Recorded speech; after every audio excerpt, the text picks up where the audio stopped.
আসসালামু আলাইকুম। আমি Islamuddin, basic computer and internet 397 ব্যাচের স্টুডেন্ট। আমার ব্যাচটি রিসেন্টলি শেষ হয়েছে। এই কোর্সটি করে আমি যা শিখতে পেরেছি,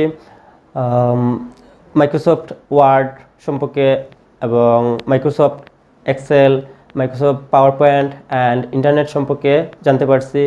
এখন আমার যে কোনো জবের ক্ষেত্রে যখন বেসিক কম্পিউটারের কোনো প্রয়োজন হয়, তো আমি জবটি ইজিলি করতে পারবো। এবং কোর্সটি আমাকে করিয়েছেন মঈন স্যার এবং তিশা ম্যাম। ভালোভাবে কোর্সটি করিয়েছেন এবং তারা ভালোভাবে বুঝিয়েছেন। আর আমরা কোর্সের পাশাপাশি প্র্যাকটিস করার জন্য প্র্যাকটিস রুম ছিল, যেখানে স্যাররা আমাদের অলওয়েজ হেল্প করেছে। এবং কোর্স শেষ হওয়ার পরও স্যাররা আমাদের যে কোনো সমস্যায় সহযোগিতা করবে। আমি ধন্যবাদ জানাই দ্য IT8কে এবং IT8-এর সকল শিক্ষকদেরকে।